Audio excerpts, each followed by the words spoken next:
Hi hello ಎಲ್ಲರಿಗೂ ನಮಸ್ಕಾರ. ನಾನು Prajwal, challenge coaching classes Sinnur ವತಿಯಿಂದ.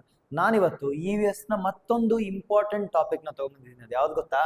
ಪ್ಲಾಂಟ್ಸ್ ಅಂತ. The world of plants and animals ಅಲ್ಲಿ ನಾವಿವತ್ತು ಪ್ಲಾಂಟ್ಸ್ ಬಗ್ಗೆ, ಅಂದ್ರೆ ಪ್ರಾಣಿ ಅಲ್ಲ, ಪಕ್ಷಿಗಳ ಸಸ್ಯ ಪ್ರಪಂಚದ ಬಗ್ಗೆ ಮಾತಾಡ್ತಾ ಇದ್ದೀವಿ. ಏನಪ್ಪ ಸಸ್ಯ ಪ್ರಪಂಚ? ಸಸ್ಯ ಅಂದ್ರೆ ಏನು? ಪ್ಲಾಂಟ್ಸ್ ಅಂದ್ರೆ ಏನು? ಇವು ಎಲ್ಲಿರ್ತಾವು? ಇದ್ರ ಒಳಗಡೆ ಏನ್ ಟೈಪ್ಸ್ ಇರ್ತಾವು? ಈಗ ನೋಡ್ರಿ, ನೀವೆಲ್ಲ ನೋಡ್ತಿರ್ತೀರಾ, ನಿಮ್ಗೆ ಬಿಸಿಲು ಬಂತಂತಂದ್ರೆ ಒಂದು ಗಿಡದ ಕೆಳಗೆ ಹೋಗಿ ಕುಂತ್ಕೋತೀರಾ. ನಿಮ್ಗೆ ಊಟ ಹಸಿವಾಯ್ತು ಅಂತಂದ್ರೆ ಏನ್ ಮಾಡ್ತಿರ್ತಾರ? ಅನ್ನ ತಿಂತೀರಾ. ಅನ್ನ ಎಲ್ಲಿಂದ ಬರುತ್ತೆ? ಗಿಡದಿಂದ ಬರುತ್ತೆ. ನೆಕ್ಸ್ಟ್ ನಿಮ್ಗೇನಾದ್ರೂ ವೆಜಿಟೇಬಲ್ಸು, ಫ್ರೂಟ್ಸು ಅದೆಲ್ಲ ಬೇಕಾಗಿತ್ತಂದ್ರ ಅದೆಲ್ಲ ಎಲ್ಲಿಂದ ಬರುತ್ತೆ? ಫುಡ್ ಅದೆಲ್ಲ ಸಿಗೋದು, ಊಟ ಅದೆಲ್ಲ ಪ್ಲಾಂಟ್ಸ್ ಇಂದ ಬರುತ್ತೆ. ಈ ಪ್ಲಾಂಟ್ಸ್ ಅಲ್ಲಿ ಹಲವಾರು ಟೈಪ್ಸ್ ಗಳನ್ನ ನೋಡ್ತೀವಿ.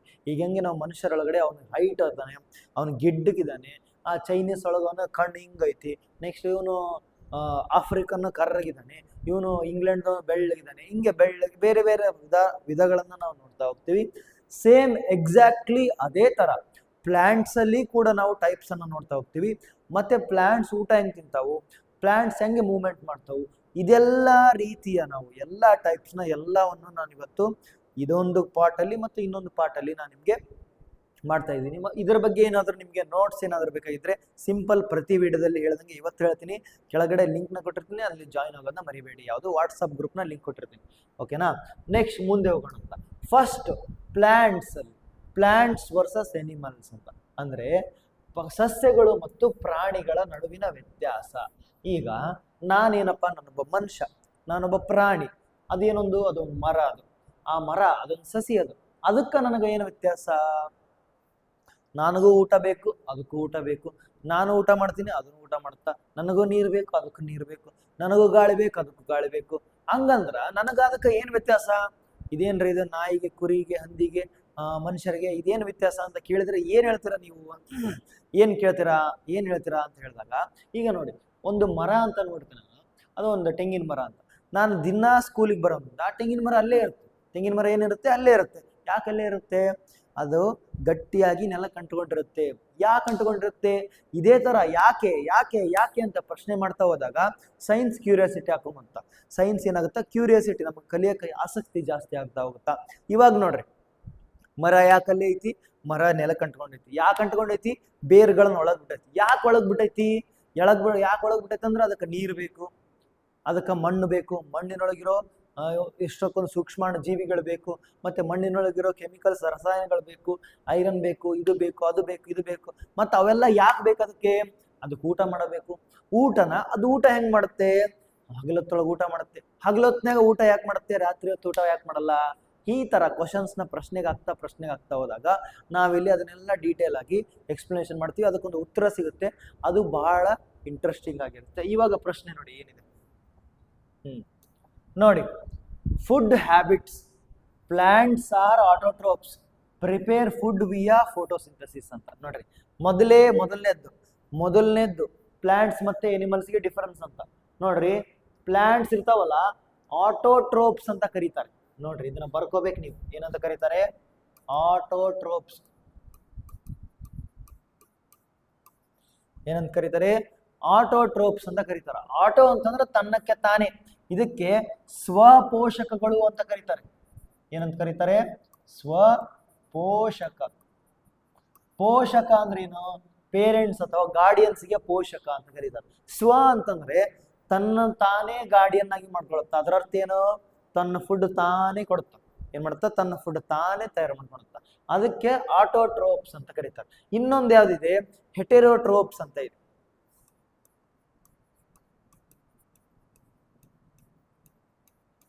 ಹೆಟೆರೋಟ್ರೋಪ್ಸ್ ಅಂದ್ರೆ ಪರಪೋಷಕಗಳು ಅಂತ. ಪರ ಅಂದ್ರೆ ಬೇರೆಯವರು, ಪೋಷಕರಂದ್ರೆ ಗಾರ್ಡಿಯನ್ಸ್ ಅಥವಾ ಬೇರೆಯವ್ರ ಮೇಲೆ ಡಿಪೆಂಡ್ ಆಗಿರೋದಕ್ಕೆ ಪರರ ಪೋಷಕರು ಅಥವಾ ಹೆಟೆರೋಟ್ರೋಪ್ಸ್ ಅಂತ ಕರೀತಾರೆ. ಮೊದಲನೇದು ಆಟೋಟ್ರೋಪ್ಸ್ ಅಂದ್ರೆ ಸ್ವಪೋಷಕ ಅಂದ್ರೆ ತನ್ನ ಊಟನ ತಾನೇ ತಯಾರು ಮಾಡ್ಕೊಳ್ಳುತ್ತೆ, ತನ್ನ ಫುಡ್ನ ತಾನೇ ತಯಾರು ಮಾಡಿಕೊಳ್ಳುತ್ತೆ. ಅದೇ ತರ ಪರಪೋಷಕರು ಹೆಟೆರೋಟ್ರೋಪ್ಸ್ ಅಂದ್ರೆ ತನ್ನ ಊಟ ಬೇರೆದ್ರಿಂದ ತಗೊಳುತ್ತೆ. ಇಲ್ಲಿ ನೋಡ್ರಿ, ಒಂದೇ ಚಿತ್ರ ನೋಡಮ್ಮ. ಇಲ್ಲೊಂದು ದೊಡ್ಡ ಮರ ಐತಿ. ಏನಿದು ಮರ? ತನ್ನ ಊಟನ ತಾನೇ ಏನ್ ಮಾಡ್ತೈತಿ, ತಯಾರು ಮಾಡ್ಕೊಂತೈತಿ. ತಿಂತೈತಿ ಬಿಡು, ನನ್ನ ಊಟ ನಾನೇ ತಿಂತೀನಿ, ನಿಮ್ಮ ಊಟ ನೀವೇ ತಿನ್ಬೇಕು. ಬಟ್ ತಯಾರು ಮಾಡೋರು ಯಾರು? ನನ್ನ ಊಟನ ಯಾರೋ ಒಬ್ರು ಭಟ್ರು ಅಡಿಗೆ ಯಾರು ಮಾಡ್ತಾರೆ, ಇಲ್ಲ ನಮ್ಮ ಅಮ್ಮ ಮಾಡ್ತಾರೆ. ನಿಮ್ಮ ಊಟನ ಯಾರು ತಯಾರು ಮಾಡ್ತಾರೆ? ನಿಮ್ಮಮ್ಮ ಮಾಡ್ತಾಳೆ. ಬಟ್ ನೀವೇ ಏನ್ ಮಾಡ್ಬೇಕಾಗುತ್ತಾ? ಬೇರೆ ನಿಮ್ಮಮ್ಮ ಎಲ್ಲಿಂದ ಮಾಡ್ತಾಳೆ? ಅಂಗಡಿಯಿಂದ ಅಕ್ಕಿ ತಗೊಂಡ್ಬರ್ತಾಳೆ. ಅಕ್ಕಿ ಎಲ್ಲಿಂದ ಬರುತ್ತೆ? ಅಕ್ಕಿ ಭತ್ತ ಬೆಳಿಬೇಕು. ಭತ್ತ ಎಲ್ಲಿಂದ ಬರುತ್ತೆ? ಭತ್ತ ಅನ್ನೋ ಗಿಡ ಅದು. ಅಂದ್ರೆ ನಾವು ಇಂಡೈರೆಕ್ಟ್ಲಿ ಆರ್ ಡೈರೆಕ್ಟ್ಲಿ ಅಕ್ಕಿ ಸಲುವಾಗಿ ಭತ್ತದ ಗಿಡದ ಮೇಲೆ ಡಿಪೆಂಡ್ ಆಗಿದ್ದೀವಿ. ಮಾವಿನ ಹಣ್ಣು ಸೀಸನ್ ಬಂತು, ಅಥವಾ ಕಲ್ಲಂಗಡಿ ಹಣ್ಣು ಸೀಸನ್ ಬಂತು, ನೇರಳೆ ಹಣ್ಣು ಸೀಸನ್ ಬಂತು, ಇವಾಗ ಪೇರ್ಲಣ್ಣು ಗುವಾವಾದ ಸೀಸನ್ ಇದೆ ಅಂತ ತಿಳ್ಕೊಳ್ಳಿ. ಗುವಾವ ಎಲ್ಲಿಂದ ಬಂತು? ಪೇರ್ಲಣ್ಣು ಅದು ಅಂಗಡಿಯಿಂದ ಬಂತು? ಇಲ್ಲ, ಅಂಗಡಿಯಿಂದ ಬಂದಿಲ್ಲ. ಅಂಗಡಿಗೆ ಒಬ್ಬ ತೋಟದ ಮಾಲೀಕ ಮಾರಿರ್ತಾನ. ತೋಟದ ಮಾಲೀಕ ಎಲ್ಲಿಂದ ತಗೊಂಡ್ಬಂದಿರ್ತಾನ? ತೋಟದಾಗಿರೋ ಗಿಡದ ರುಚಿ ಆದ ಹಣ್ಣು ಹರ್ಕೊಂಡ 20 ರೂಪಾಯಿಕೊಂದು, 30 ರೂಪಾಯಿಕೊಂದು ತಗೋರಿ, 50 ರೂಪಾಯಿಕೊಂದು ತಗೋರಿ, ಈ ತರ ಮಾರ್ಕೊಂತ ಹೋಗಿರ್ತಾನ. ಈ ಮಾರಾಟ ಮಾಡೋದು ಎಲ್ಲಿಂದ ಬರುತ್ತೆ? ಅದ್ರ ಒರಿಜಿನಲ್ ಪ್ಲೇಸ್ ಏನು? ಗಿಡ ಅಥವಾ ಮರ.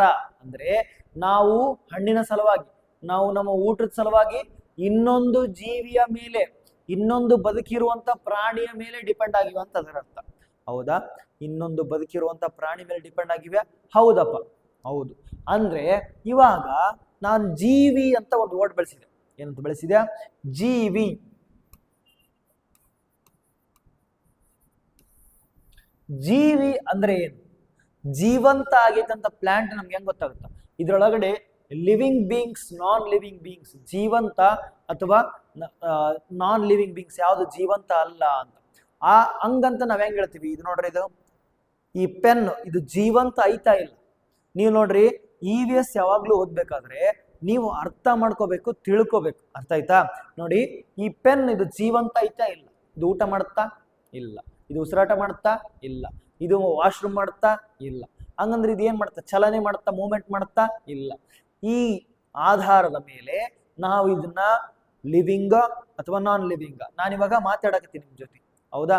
ಹಂಗೆ ಮಾತಾಡ್ಕೊಂತ ಉಸಿರು ತಗೊಂಡಾಗತ್ತೀನಿ, ಅಂದ್ರೆ ಉಸಿರಾಟ, ರೆಸ್ಪಿರೇಷನ್ ಮಾಡಕತ್ತೀನಿ.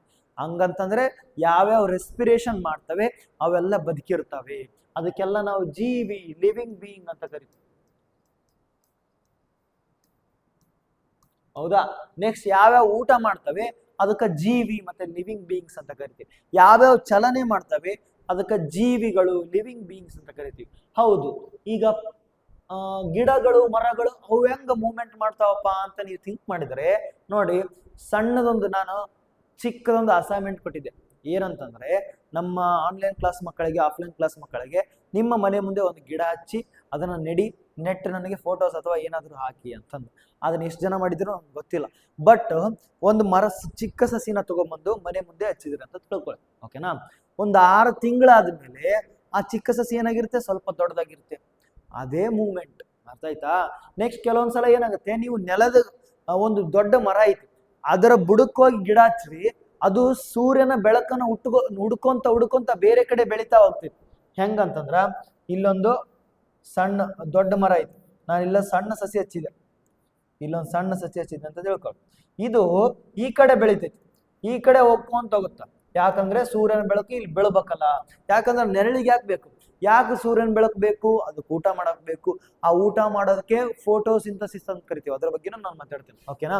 ಈಗ ನೋಡ್ರಿ, ಮೊದಲನೇದ್ದು ಸ್ವಪೋಷಕಗಳು. ಅಂದ್ರೆ ತನ್ನ ಫುಡ್ ನ ತಾವೇ ತಯಾರು ಮಾಡ್ಕೊಂತಾವ್. ಹೆಂಗ ತಯಾರು ಮಾಡ್ಕೊಂತಾವು? ಇನ್ನೇಗಳಿಂದಲ್ಲ, ಬಿಸಿಲಿನಿಂದ, ಗಾಳಿಯಿಂದ, ನೀರಿನಿಂದ, ಮತ್ತೆ ಲವಣಾಂಶಗಳು, ಮಿನರಲ್ಸ್ ಇಂದ. ಮಿನರಲ್ಸ್ ಅಂದ್ರೆ ಏನು? ಏನ್ ಅಂತಿರ್ತಾರ, ಏನಾಗುತ್ತಾ ನೋಡ್ರಿ, ನಿನ್ ಕಣ್ಣೆಲ್ಲ ಕರ್ರಗಾಗೈತಿ, ಇನ್ನು ಮಿನರಲ್ಸ್ ಅಲ್ಲೇ ಇಲ್ಲ, ಇನ್ನು ಫುಡ್ ಒಳಗಡೆ ವಿಟಮಿನ್ಸ್ ಇಲ್ಲ, ನಿನಗೆ ವಿಟಮಿನ್ಸ್ ಕೊರತೆ ಆಗೈತಿ, ನೀನ್ ಡಾಕ್ಟರ್ ತಲ್ಲಿ ತೋರ್ಸ್ಕೊಂಬರ್ಬೇಕು, ಚಲೋ ಹಣ್ಣು ತಿನ್ಬೇಕು, ಹಾಲು ಕುಡಿಬೇಕು, ತತ್ತಿ ತಿನ್ಬೇಕು, ಊಟ ಮಾಡ್ಬೇಕು ಅಂತಂದು ಹೇಳ್ತಿರ್ತಾರ. ಫುಡ್ ಚಾಪ್ಟರ್ನೇ ನಾನು ನಿಮ್ಗೆ ಹೇಳ್ತೀನಿ ಅಂತ.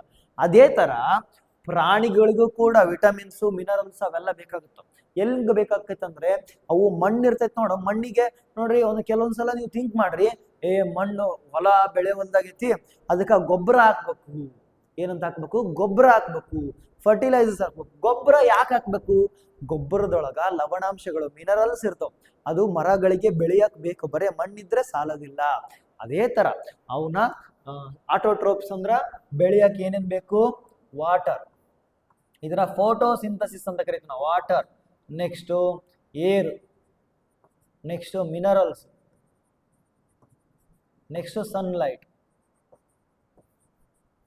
ಇದಿಷ್ಟು ಸೇರಿ ನೀರು, ಗಾಳಿ, ಲವಣಾಂಶಗಳು ಮತ್ತೆ ಬೆಳಕು, ಇದಿಷ್ಟು ಸೇರಿ ಅದು ಊಟ ತಯಾರಿಸೋದಕ್ಕೆ ಫೋಟೋಸಿಂಥಸಿಸ್ ಅಂತ ಕರಿತೀವಿ. ಅದನ್ನ ನಾವು ಮುಂದೆ ಓದ್ತಾ ಹೋಗೋಣ. ಇವಾಗ ನೋಡಿ, ಮೊದಲು ಏನ್ ಹೇಳ್ತಾ ಇದ್ದೀವಿ ನಾವು, ಆಟೋಟ್ರೋಪ್ಸ್ ಅಂದ್ರೆ ಏನು ಮತ್ತೆ ಹೆಟೆರೋಟ್ರೋಪ್ಸ್ ಅಂದ್ರೆ ಏನು. ಆಟೋಟ್ರೋಪ್ಸ್ ಅಂದ್ರೆ ತನ್ನ ಫುಡ್ ನ ತಾವೇ ತಯಾರು ಮಾಡ್ಕೊಳ್ಳೋದು. ಯಾವು? ಪ್ಲಾಂಟ್ಸ್ ತನ್ನ ಫುಡ್ ತಾವೇ ತಯಾರು ಮಾಡ್ಕೊತಾವ. ಯಾವರ ಪ್ಲಾಂಟ್ಸ್ ಅಲ್ಲಿ ನೀವು ಬೇಕಾದ ತಗೋರಿ ಪ್ಲಾಂಟ್ಸ್, ರಾಗಿ, ಗೋಧಿ, ಅಕ್ಕಿ, ಮಾವಿನ ಹಣ್ಣಿನ ಗಿಡ, ಬೇವಿನ ಮರ, ಎಲ್ಲಾ ಗಿಡಗಳು ಸ್ವಪೋಷಕಗಳು. ಅವಕ್ಕೇನಂತ ಕರಿತೀವಿ ನಾವು? ಆಟೋಟ್ರೋಪ್ಸ್ ಅಂತ ಕರಿತೀವಿ. ನೆಕ್ಸ್ಟ್ ನೋಡಿ, ಇದೇನಿದು? ಹೆಟೆರೋಟ್ರೋಪ್ಸ್. ಇದು ಅಂದ್ರೆ ಇದು ಅವಳು ಬ್ಯಾರೆದೋಗಿ ಬ್ಯಾರೆ ಊಟ ತಿನ್ನುತ್ತ, ಹೌದಾ? ನೆಕ್ಸ್ಟ್ ಇದು ನೋಡ್ರಿ, ಇದು ಬೇರೆ ತಿನ್ನುತ್ತ, ತನ್ನ ಬಾಡಿ ಒಳಗೆ ತಾನೇ ತಯಾರು ಮಾಡುತ್ತ. ನಾವು ಒಂದು ಗಿಡ, ಆ ಸಸಿಯ ಹಣ್ಣು ಅಥವಾ ಅದ್ರ ಹುಲ್ಲು, ಅದನ್ನ ತಿಂತೀವಿ ನಾವು, ಹೌದಿಲ್ಲ? ಅಂದ್ರೆ ಗಿಡ ಸತ್ತಿರೋ ಪಾರ್ಟ್ನ ನಾವು ತಿಂತೀವಿ. ಗಿಡ ಒಣಗೋದ್ಮೇಲೆ ಅದನ್ನ ನಾವು ತಿಂತೀವಿ. ಹಂಗಂದ್ರ ನಾವು ಗಿಡದ ಮೇಲೆ ಡಿಪೆಂಡ್ ಆಗಿವಿ.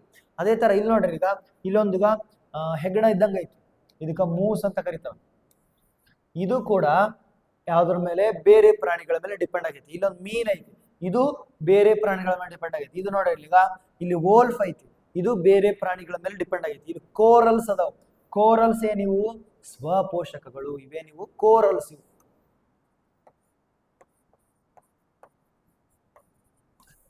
ಇವು ಸ್ವಪೋಷಕಗಳು. ಇದು ಬೇರೆ ನೋಡಿ, ಕೋರಲ್ಸ್ ಬಗ್ಗೆ ಕೇಳ್ತಾರೆ, ಯಾಕಂದ್ರೆ ಲಕ್ಷದ್ವೀಪ್ ಪೂರ್ತಿ ಐಲ್ಯಾಂಡ್ಸ್ ಬರೀ ಕೋರಲ್ಸ್ ಇಂದ ಆಗಿದ್ದು.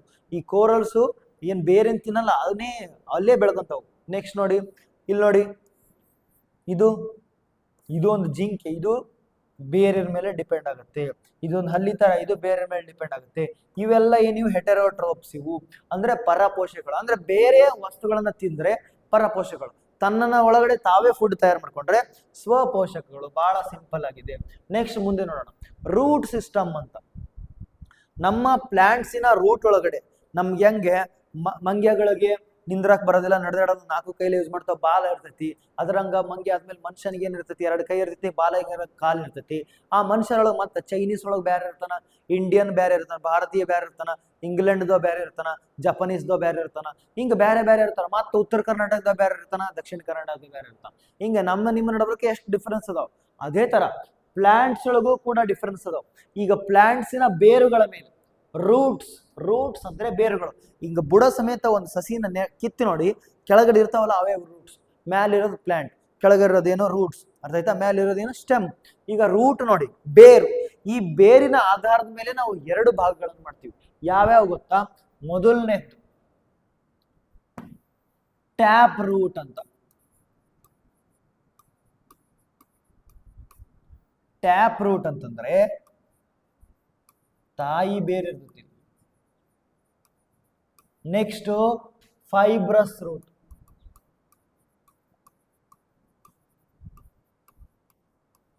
ಅಂದ್ರೆ ತುಂತುರು ಬೇರು. ತುಂತು ಬೇರು. ಓಕೆ, ತುಂತು ಬೇರು. ಟ್ಯಾಪ್ ರೂಟ್ ಅಂದ್ರೆ ಏನಪ್ಪಾ? ಫೈಬ್ರಸ್ ರೂಟ್ ಅಂದ್ರೆ ಏನಪ್ಪಾ? ನಾನೊಂದು ಸಸಿದ ಗಿಡ ಚಿತ್ರ ಬಿಡಿಸ್ತೀನಿ ಅಂತ ತಿಳ್ಕೊಳ್ಳಿ. ಇಲ್ಲಿ ಮಣ್ಣಿದೆ, ಓಕೆನಾ? ಈ ಗಿಡದ ಸಸಿ ಕೆಳಗಡೆ ಈ ತರ ಐತೆ.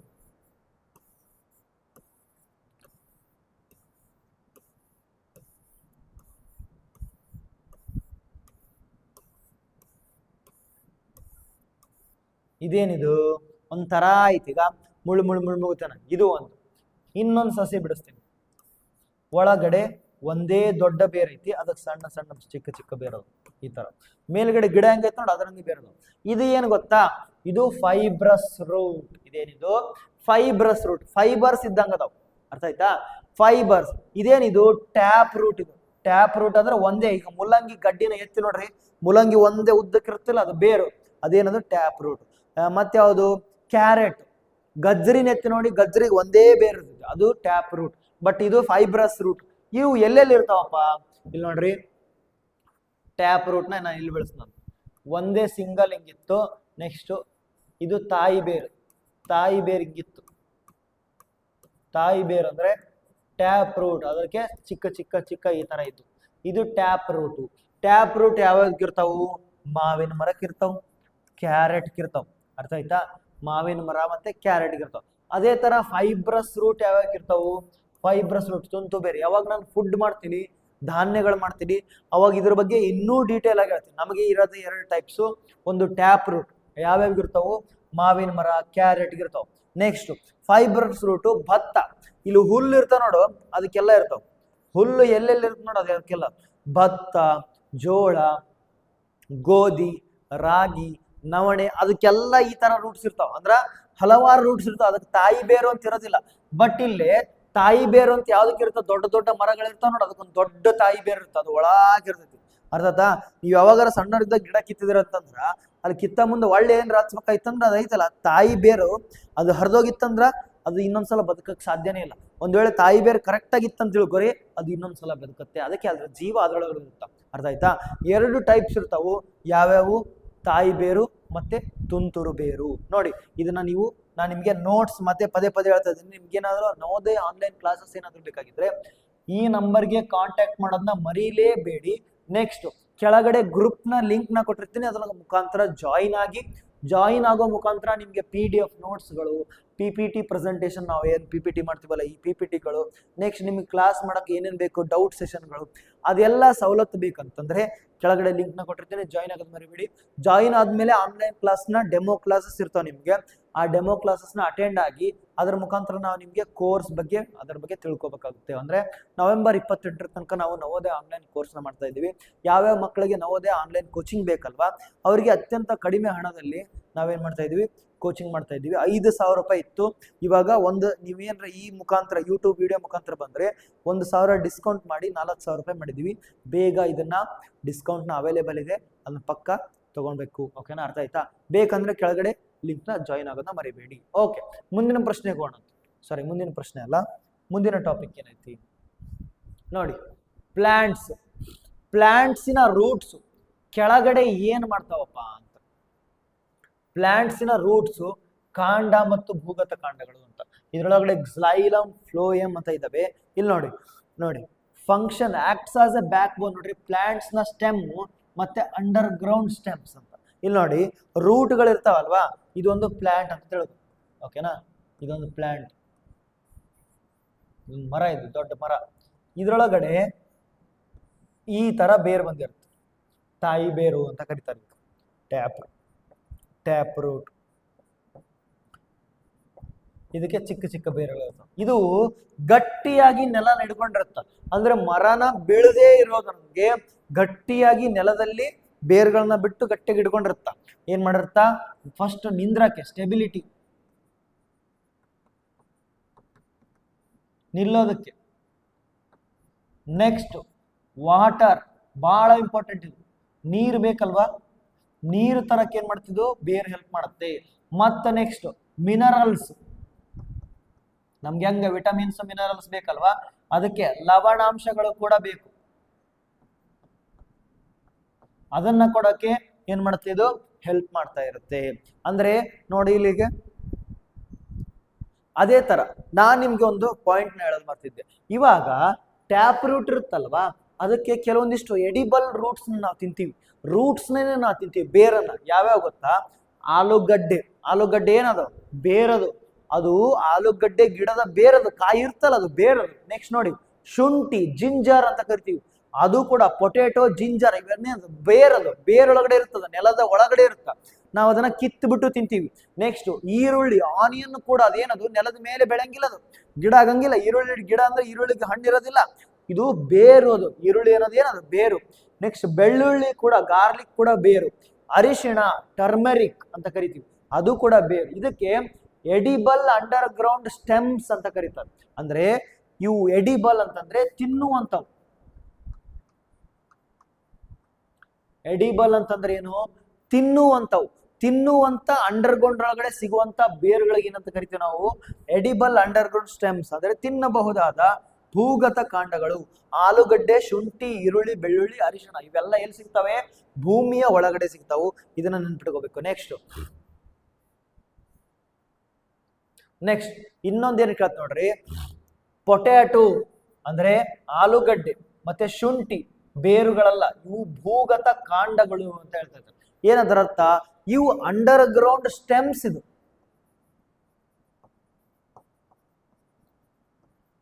ಸ್ಟೆಮ್ ಅಂದ್ರೆ ಭೂಮಿ ಒಳಗಡೆ ಇರುವಂತ ಕಾಂಡಗಳು ಯಾವ್ಯಾವು? ಆಲೂಗಡ್ಡೆ ಮತ್ತೆ ಶುಂಠಿ. ಇವೆಲ್ಲ ಏನಿವು? ಆಲೂಗಡ್ಡೆ ಮತ್ತೆ ಶುಂಠಿ ಏನು ಅಂಡರ್ ಗ್ರೌಂಡ್ ಸ್ಟೆಮ್ಗಳು. ಆದ್ರೆ ಕ್ಯಾರೆಟ್, ಮೂಲಂಗಿ ಮತ್ತೆ ಏನು ಗಜ್ರಿ, ಕ್ಯಾರೆಟ್ ಅಂದ್ರೆ ಗಜ್ರಿ, ಇದರ ಮತ್ತೆ ಮೂಲಂಗಿ, ರ್ಯಾಡಿಶ್, ಇವೆಲ್ಲ ಏನಿವು? ಬೇರುಗಳು. ಅರ್ಥ ಆಯ್ತಾ? ಬೀಟ್ರೂಟ್ ಅದು ಕೂಡ ಭೂಮಿ ಒಳಗಡೆ ಇರುತ್ತೆ, ಭೂಮಿ ಒಳಗಡೆ ಬೆಳೆಯುತ್ತೆ. ಈರುಳ್ಳಿ ಕೂಡ ಭೂಮಿ ಒಳಗಡೆ ಬೆಳೆಯುತ್ತೆ, ಅಂದ್ರೆ ಭೂಮಿ ಒಳಗಡೆಯಿಂದ ಕಿತ್ತಬೇಕು. ಶೇಂಗಾ ಕೂಡ ಭೂಮಿ ಒಳಗಿಂದ ಬೆಳೆಯುತ್ತೆ. ಅರ್ಥ ಆಯ್ತಾ? ಅವೆಲ್ಲ ಬೇರುಗಳಿಗೆ ಅಂಟುಕೊಂಡಿರ್ತಾವು. ಓಕೆನಾ? ಅರ್ಥ ಆಯ್ತಾ? ನೆಕ್ಸ್ಟ್ ಮುಂದೆ ನೋಡೋಣ ಅಂತ. ಓಕೆ, ಇನ್ನೊಂದು ನಾನು ನಿಮ್ಗೆ ಮ್ಯಾಟರ್ನ ತಿಳಿಸ್ಬೇಕಿತ್ತು. ಅದೇನು ಗೊತ್ತಾ? ಈಗ ನಮಗೆ ಮೂಗಿರುತ್ತೆ ಉಸಿರಾಡಕ್ಕೆ. ಓಕೆ, ಇವತ್ತು ಆಲ್ರೆಡಿ ಕ್ಲಾಸ್ಗೆ 10 ನಿಮಿಷ ಆಗೋಯ್ತು. ನೆಕ್ಸ್ಟ್ ನಾಳೆ ನಾನು ಹೇಳಕ್ ಗೊತ್ತಾ, ಈ ಲೀಫ್ ನ ರೆಸ್ಪಿರೇಷನ್ ಹೆಂಗಾಗುತ್ತೆ, ಅದರೊಳಗಡೆ ಫೋಟೋಸಿಂಥಸಿಸ್ ಹೆಂಗಾಗುತ್ತೆ, ಮತ್ತೆ ಅದನ್ನ ಡೀಟೇಲ್ ಆಗಿ EVS ನ ಕ್ಲಾಸಸ್ ಪಾರ್ಟ್ 2, ಪ್ಲಾಂಟ್ಸ್ ನ ಪಾರ್ಟ್ 2 ನಾಳೆ ನಿಮ್ಗೆ ಮಾಡ್ಕೊಡ್ತೀನಿ. ಇವತ್ತು ಇಷ್ಟು ಸಾಕು. Tap root, fibrous root, next ಅದ್ರ ಮೇಲೆ ಸ್ವಲ್ಪ ಇಂಟ್ರೊಡಕ್ಷನ್ ಕೊಟ್ವಿ. ಅದಾದ್ಮೇಲೆ ಎಡಿಬಲ್ ರೂಟ್ಸು, ಅದಾದ್ಮೇಲೆ ನೆಕ್ಸ್ಟ್ ಏನ್ ಮಾಡಿದ್ವಿ? ಸ್ಟಾರ್ಟಿಂಗ್ ಏನ್ ಮಾಡಿದ್ವಿ? ಪ್ಲಾಂಟ್ಸು ಮತ್ತೆ ಅನಿಮಲ್ಸ್ಗೆ ಡಿಫ್ರೆನ್ಸಸ್ ಇದನ್ನ ಮಾಡಿದ್ವಿ. ಆಟೋಟ್ರೋಪ್ಸ್ ಮತ್ತೆ ಹೆಟ್ರೋಟ್ರೋಪ್ಸ್. ಆಟೋಟ್ರೋಪ್ಸ್ ಅಂದ್ರೆ ಸ್ವಪೋಷಕಗಳು, ಹೆಟ್ರೋಟ್ರೋಪ್ಸ್ ಅಂದ್ರೆ ಪರಪೋಷಗಳು. ಇದನ್ನೆಲ್ಲ ಕ್ಲೀನ್ ಆಗಿ ನೋಟ್ಸ್ ಮಾಡಿ. ಕ್ಲೀನ್ ಆಗಿ ನೋಟ್ಸ್ ಮಾಡಕ್ಕೆ ಇದೇನಾದ್ರು PPT ಬೇಕಂದ್ರೆ ಕೆಳಗಡೆ ಲಿಂಕ್ ನ ಕೊಟ್ಟಿರ್ತೀನಿ, ಜಾಯಿನ್ ಆಗೋದನ್ನ ಮರಿಬೇಡಿ. ನೀವು ಕಲೀರಿ, ನೀವು ಕಲಿಯೋದ್ರಿಂದ ನಮಗೆ ಬಹಳ ಸಂತೋಷ. ನೀವು ಹೆಂಗಾದ್ರೂ ಕಲೀರಿ. ಪೂರ್ತಿ ವಿಡಿಯೋನ ಪ್ರತಿದಿನ ನೋಡೋದು ಮಾತ್ರ ತಪ್ಪದೇ ನೋಡೋದು ಮರಿಬೇಡಿ. ಬೆಳಿಗ್ಗೆ ಒಂದು ವಿಡಿಯೋ, ಸಾಯಂಕಾಲ ಒಂದು ವಿಡಿಯೋ ನಾವು ಆಗ್ತಾ ಇರ್ತೀವಿ. ಒಂದೆರಡು ದಿನ ಹೆಚ್ಚು ಕಡಿಮೆ ಆದ್ರೂ ನೀವು ವೇಟ್ ಮಾಡಿ, ಅದನ್ನ ಆಗ್ತಾ ಇರ್ತೀವಿ. ಬಟ್ ನಿಮ್ಗೆ ಏನಾದರೂ ಆನ್ಲೈನ್ ಕ್ಲಾಸಸ್ ಬೇಕಂದ್ರೆ ಕೆಳಗಡೆ ಲಿಂಕ್ನ ಜಾಯಿನ್ ಮಾಡೋದು ಮರಿಬೇಡಿ. ಮತ್ತೆ ನಾಳೆ ನಿಮ್ಗೆ ಫೋಟೋಸಿಂಥಸಿಸ್ ಮತ್ತೆ ಯಾವುದ್ರ ಮೇಲೆ ಈ ರೆಸ್ಪಿರೇಷನ್, ಪ್ಲಾಂಟ್ಗಳು ಯಾವ ತರ ಉಸಿರಾಟ ಆಗ್ತವೆ ಅದರ ಮೇಲೆ ನಾನು ನಿಮಗೆ ವಿಡಿಯೋ ತಗೊಂಡ್ಬರ್ತೀನಿ. ಅಲ್ಲಿವರೆಗೆ ಬೈ ಬೈ.